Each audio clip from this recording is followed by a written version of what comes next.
All right, so Thursday edition of the Morning Pitt here on youtube.com/Panther-Lair.com. And, well, first let me just say, like the video and subscribe to the YouTube channel. You might not like most of the things we have to talk about today, but you can at least like the video and subscribe to our YouTube channel. That subscribe button's right down there. You can click that thing and you always know about all of our stuff that we release on youtube.com/Panther-Lair.com, whether it's press conference videos, post-game, pre-game analysis, whatever it is, plus our daily Morning Pitt videos that we do Monday through Friday, our live streams. We have our live show every Wednesday night at 8:30 on youtube.com/Panther-Lair.com. We did it this week on Tuesday because Pitt had a basketball game on Wednesday night. But if you want to make sure you don't miss any of those changes when we switch it from Wednesday to Tuesday or whatever it is, you click the subscribe button, turn on notifications, and you'll get an alert sent right to your phone. So you'll never miss any of our live streams if we do a post-game show or whatever it may be at youtube.com/Panther-Lair.com. And of course, like I said, we do these Morning Pitt videos every day of the week, Monday through Friday. And we release them right here on youtube.com/Panther-Lair.com. Everything that's going on in the world of Pitt sports, we talk about it right here. And of course, on this morning, what else is there to talk about but last night's game? Pitt went to Vanderbilt and lost 75-74. That was the result. Ends the 5-game winning streak. They dropped to 6-4 on the season. Kind of a disappointing, not kind of, but a disappointing result after beating Northwestern and NC State on the road. And it was really a game going in. I think Vanderbilt was favored, although I'm pretty sure Pitt covered. So good teams win, great teams cover. So I guess Pitt was a great team tonight, or last night, as the case may be. A disappointing loss after those 2 wins on the road, with the way they went out, with the way they dominated Northwestern. Well, let me back up, all right? And we'll talk about sort of the nuts and bolts of last night's game and why they lost in a second. But I remember saying, and I might have put it on the message board or maybe in our staff predictions when I predicted that Pitt would win by 10. Bad call by me. But everybody on our staff picked Pitt to win, so we all kind of we all got fished in on that one. One of the things I wrote, one of the things I said was when they went to Northwestern, they dominated that game. They were in control from the start. They never even let Northwestern get close. Once they took over, they controlled the game, and it was a blowout. It was a dominating win. And then the NC State game was a little bit different. They're up by 5 at halftime. They push the lead. They extend it out to 11 or 12 or something like that. NC State cuts it down to 6 or 4. They push the lead out again. NC State cuts it down again. They push the lead out again. They never gave up the lead in the second half. They led the entire time in the second half. But NC State, every time NC State would get within arm's length, Pitt was able to push them away, make the clutch plays, and keep in control of the game. And I said the one thing we haven't seen them do is really kind of come back. There have been a few games where they were down at halftime. I think in the early part of the 3-game, this 5-game winning streak, those first 3 games, I think they had 1 or 2 where they were down at halftime, or maybe even just not up by enough, so it felt like they were down in 1 or 2 of the games. And so they came back in those situations, but it was sort of like they were down at halftime. By about 5 minutes into the second half, they were in front, and they never looked back and just kept pouring it on. What we hadn't seen was a game that was in the second half, team going back and forth, maybe struggling a little bit, and they end up, coming back and winning. And I thought we were going to get that last night. When you look at that game last night, I'm just going to bring up the box score so I can reference a couple things. Tied at halftime, and as they go through the second half, first things first, as it relates to this game last night, it was sloppy. It was a mess. Pitt turned the ball over 15 times. They got out-rebounded 39-31. More importantly, they gave up 18 offensive rebounds to Vanderbilt. Vanderbilt scored 15 second-chance points on those offensive boards. Like I say, they committed 15 turnovers. Vandy got another 15 points off of the turnovers. It was a sloppy game. It was a mess. And we can talk about some of the sloppiness in that game and talk about some of the things that were most sloppy. And certainly, John Hewley was a problem. Nike Sabandi, after being so good, was not really much of a factor at all. And those were 2 big problems. But overall, Pitt just played sloppy. They had a bad game, and they played poorly. And to some extent, I mean, you're going to have that. I mean, they did not become a top 10 team overnight. Just because they beat Northwestern and NC State did not mean they were, a top 10 team. It didn't mean they were one of the best teams in the country. And they were still likely to be prone to, some slip-ups, to some sloppy play. But what was interesting is, that game got to a 7-point game. 68-50 or 65-58. And they cut the lead, they chip away. But then, Vanderbilt keeps answering, and they push it back to another 7-point lead at 73-66, and Pitt went on a run from there. You watched the game last night. You saw it. Pitt went on a run. An 8-0 run that had the Panthers holding a 74-73 lead with 14 seconds to go, with less than 10 seconds to go. It was Nellie Cummings made a jump shot with 14 seconds to go, and Vanderbilt brought the ball back up the court. Jerry Stackhouse called a timeout, and with less than 9.7 seconds on the clock, Pitt was leading 74-73 after trailing by 7 with a minute 30 to go in the game. So over the course of about a minute and 29 seconds, over the course of about 89 seconds, Pitt made up a 7-point deficit to take a lead. That was a comeback effort. It was clutch plays, and it was all... it was mostly Greg Elliott who made the plays, but Greg Elliott makes a jumper to cut the lead from 73-66 to 73-68. Federico makes one of 2 free throws, and we'll talk about that in a second because Pitt missed 7 free throws in a game that they end up losing by 1 point, another sign of their sloppiness, and those issues were kind of all over the place. But after Federico only makes 1 free throw, Pitt ends up getting the ball back when it goes out of bounds off the Vanderbilt's rebound attempts on the second free throw, the missed free throw, and Greg Elliott scores on the baseline out of bounds play, hits a 3-pointer to make it a 1-point game. And then you go down to the other end, and Pitt plays good defense, stretches out Vanderbilt's possession. They end up missed the layup, and the ball goes out of bounds, and Pitt gets the ball back with 25.9 seconds to go. So they really have an opportunity, and they bring it up across midcourt, and they call a timeout with 25.9 seconds to go. So they have an opportunity here to, if not run the clock to 0, they have an opportunity to milk the clock and maybe get the last shot. Now, Nellie Cummings ends up pulling up from the elbow, draining a jumper with 14 seconds to go. He only takes 11 seconds off the clock, leaves a lot of time on the clock. And there might have been a bit of a miscue, but I don't hate it. I feel like where I am with these players, several players on this team right now, Nellie Cummings, Jamarius Burton, Greg Elliott, Blake Hinson, and Hinson didn't have his best game last night, 4 of 13 from the floor, 2 of 7 from 3. That was last night. For the most part this season, I'm willing to trust him as well. If one of those guys, especially Cummings or Burton, and especially Burton, if one of those guys is in that situation and feels like he has his shot, I think he should take it. You would like to run as much time off the clock as you possibly can, but it's more important to get the 2 points than it is to kill the clock. And if you have the shot, take it. Now, did that look like the best shot? Not necessarily. Nellie Cummings gets a screen that leaves the big 7-footer right in front of him.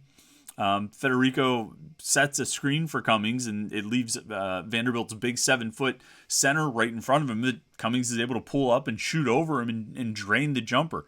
I feel like if one of those guys feels like he has the shot, he should take it, because you need to score, because you need to win. You'd like to run the clock down further, but you need to make the basket. And so they did it. And it was just really 3 huge clutch baskets, whether it was the Greg Elliott jumper, the 3-pointer off the inbounds play, or then Nellie Cummings' go-ahead basket, his go-ahead pull-up jumper. 3 clutch baskets there, and really clutch shots kind of in the final 4 minutes. They were down 7 heading into the final 4 minutes, and Jamarius Burton makes a jump shot. Nellie Cummings has an and one situation. Greg Elliott hits another 3. They got cut it down to 70-66 before Vanderbilt hit a 3 to make the leads a 7-point game again. They kept making shots. They kept grinding and I think showing some clutch genes. Now, it wasn't enough to overcome the sloppiness they played with throughout the game. I think this was a game they very much could have won. This was a game where they very much shot themselves in the foot. This was a game where they very much, I'm not going to say they were the better team or this was the better team or that was the better team, but they should have won that game last night. And I think as evidenced by how they played in the final 90 seconds, really the final 4 minutes, but really, especially the final 90 seconds, I think that was evidence that they very well could have won that game.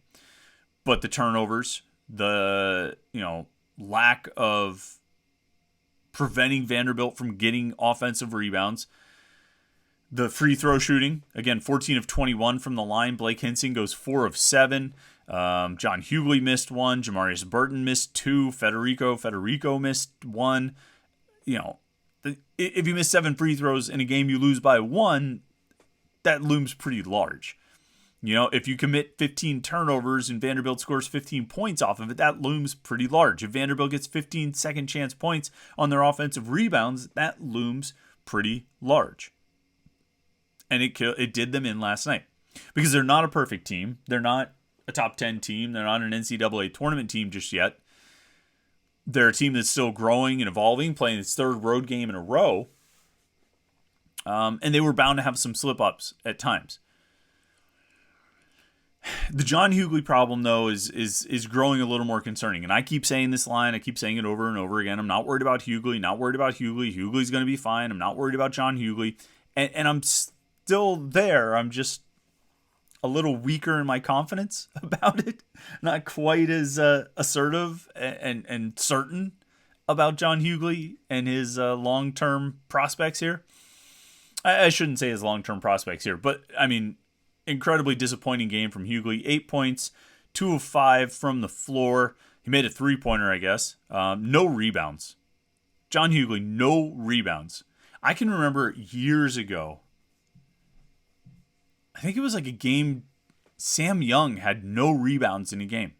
And it didn't make any sense at all. And John Hughley plays 23 minutes and doesn't get a single rebound.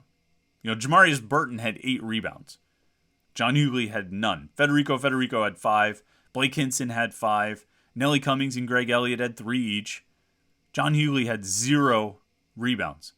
and plus minus is not a good stat. I don't really love it for hockey, and I love it even less for basketball.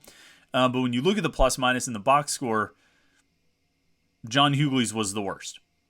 It was minus 13. When Hughley was on the court, Vanderbilt outscored Pitt by 13 points. When Federico was on the court for his 17 minutes, Pitt outscored Vanderbilt by 12 points.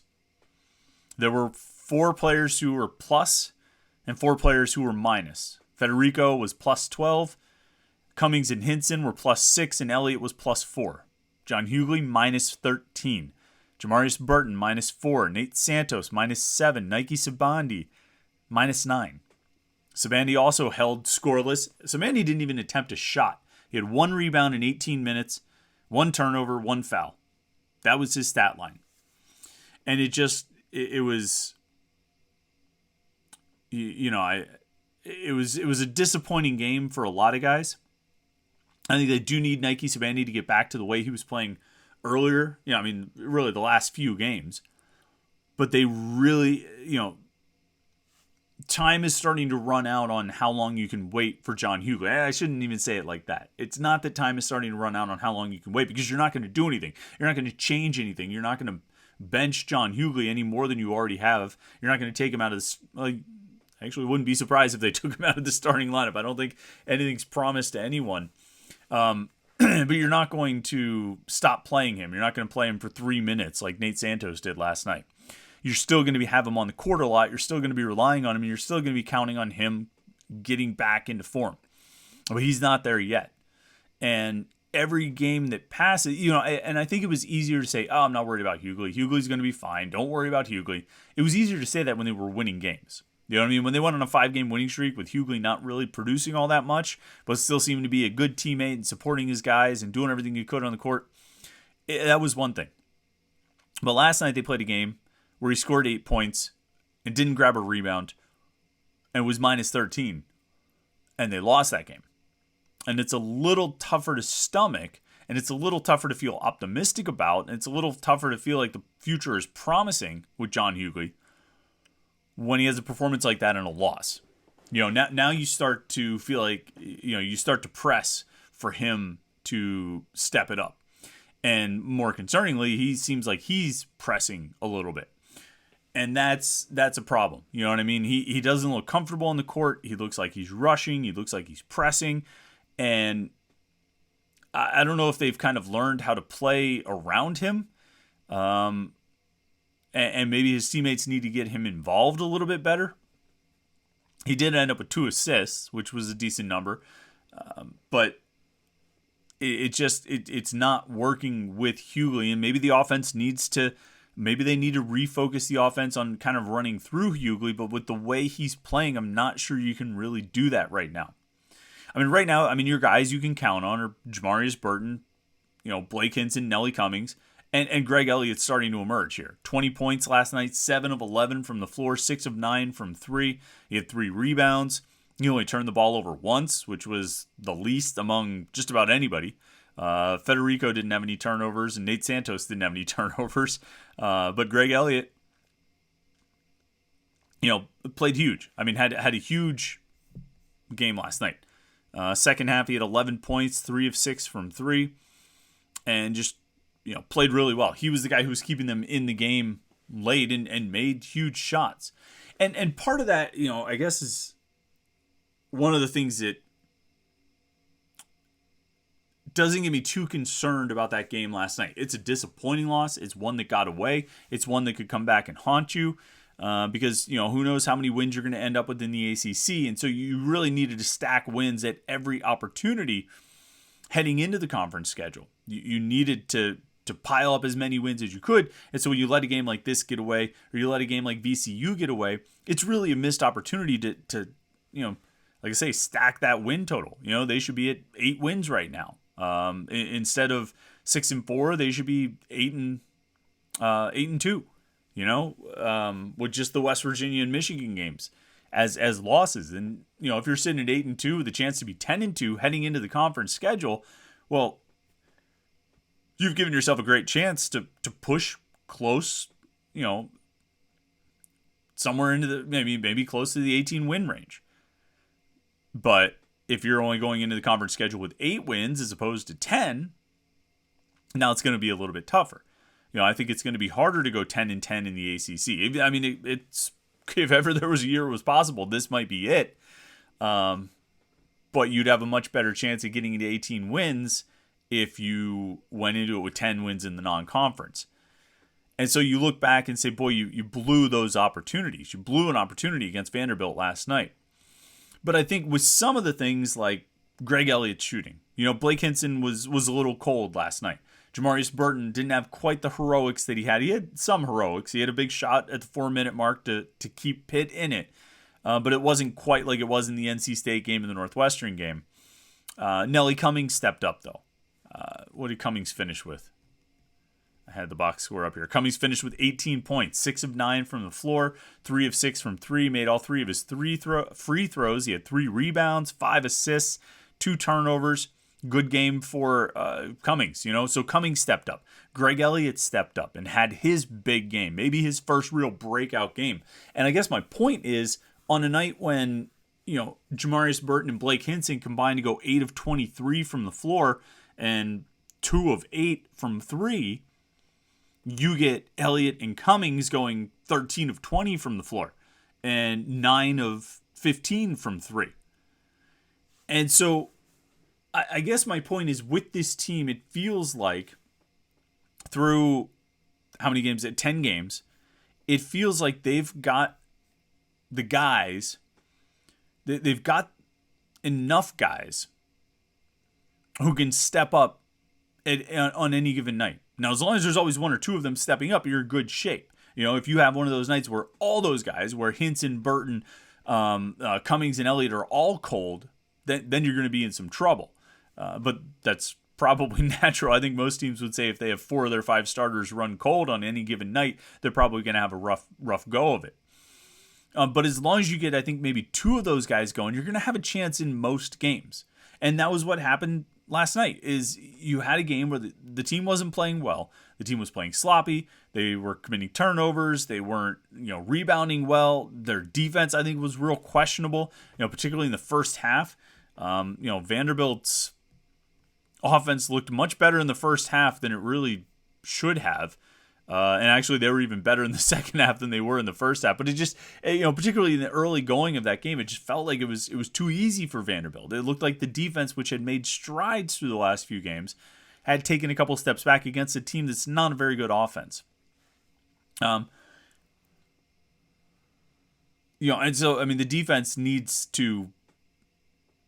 The defense needs to be there. But as long as you have, I think, 2 of those 4 guys going, you're going to have a chance in most games. Oh, that's what I was saying. That, this game last night where they played sloppy like that, where they turned the ball over, they didn't rebound well, where their defense, I think, was subpar compared to what it's been, they still were able to damn near pull it out.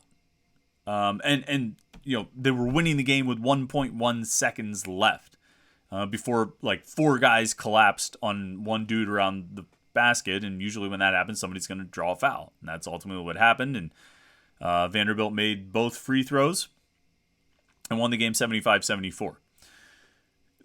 I think there was plenty for Pitt to learn from that game, for sure. I think there's a lot for them to build on from that game. I don't think my opinion of this team has changed all that much based on what we saw last night. I think the sum total of the 5 games before last night, as well as kind of what I think some of these players are individually, and what I expect out of some of these players individually, I think, last night was a bad game.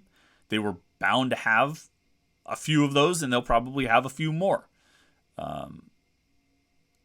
And they just couldn't quite shoot themselves out of it. They almost did. They took a bad game, and they were 1.1 seconds away from still winning it. An ugly win. But win that you will take because you gutted it out at the end and made some clutch shots. But they couldn't quite hold on. And Vanderbilt makes 2 free throws to win the game with 1 second left. And Pitt loses 75-74. I don't think previous Pitt teams would have been able to play like that team did last night. When I'm talking about the turnovers and the rebounding and the defense, and still kind of pull themselves back into it in the final 4 minutes of the game, the final 2 minutes of the game. Because that's the reality. This is the final, what was it? Greg Elliott made a jump shot to cut the lead from 7 points to 5 points with 1:35. So you're looking at 95 seconds. Previous Pitt teams under Jeff Capel, probably Kevin Stallings too, would not have been able to go on an 8-0 run over the final 94 of the final 95 seconds in the game. They wouldn't. They wouldn't have done it. We've seen way too many stretches with Jeff Capel teams where they don't even score at all in the final 4 or 5 minutes of a game, let alone go on an 8-0 run in the final 95 seconds to give themselves a chance to win. I think a lot of the things that we thought about this team over the past couple weeks still apply and are still true. I think a lot of the expectations that have been kind of raised for this team are it's still appropriate to do so. I think it's still appropriate to expect this team to win some games this year and be better than probably a lot of people expected them to be. They have to get John Hughley going. They have to minimize the turnovers. They have to play good defense for 40 minutes. They cannot slack there. And they have to rebound. And that's, that goes along with John Hughley. John Hughley's got to make a bigger impact. He's got to make a bigger impact in scoring, and he's got to make a bigger impact on the glass. Federico's been a pleasant surprise, and I think he'll be okay this year. But you need John Hughley to be John Hughley. This whole team is built around the idea of John Hughley being John Hughley. And so it's great to see what Cummings has done, and Burton, and Elliott, and Hinson, and Savandi coming off the bench. It's great to see what all these guys have done, and Federico, like I said, has been maybe the biggest surprise, the most pleasant surprise on the team. You need John Hughley to be John Hughley, or else you're going to be in big trouble. So we'll see what where they go from here. We'll see how they bounce back after suffering the first loss in quite some time. When was the last loss? It was the VCU game, right? That was November 17th. So you're looking at I mean, the better part of 3 weeks since they lost a game. We'll see how they bounce back on Saturday when they host Sacred Heart at the Peterson Events Center. That game's at 3:30 tip-off. And then they have a week off for finals before they close the non-conference against North Florida on the following Saturday at the Peterson Events Center. Again, that's a 1 o'clock tip-off for that game. Disappointing loss, but I think there was still enough signs of what we all think this Pitt team can be. Still enough signs to not totally lose hope yet. Just got to get John Hughley going. That's becoming a slightly more concerning situation when it happens after a loss. And for every game that it continues to happen, it becomes more and more concerning. So we'll see what happens. We'll see what happens on Saturday against Sacred Heart. It should be a game that he can look like John Hughley. They're going to need him for sure. All right, while you're here, make sure you like this video, subscribe to our YouTube channel, youtube.com/Panther-Lair.com, and stay tuned to Panther-Lair.com, Panther-Lair.com, Pittsburgh.rivals.com. We're all basketball here on today's Morning Pitt, but believe me, we got a lot of football recruiting and transfer coverage. Panther-Lair.com, Pittsburgh.rivals.com. So make sure you check out the website. Thanks again for checking out the video today. Hope you had a great first half of the week. Only a couple days left. I know last night wasn't exactly what you would want it to be in terms of Pitt basketball, but still we're heading toward the weekend. Thursday is a great lead into Friday. So I hope you have a great Thursday. Thanks again for watching, and we will talk to you tomorrow morning for the Friday edition of the Morning Pitt right here on youtube.com/Panther-Lair.com.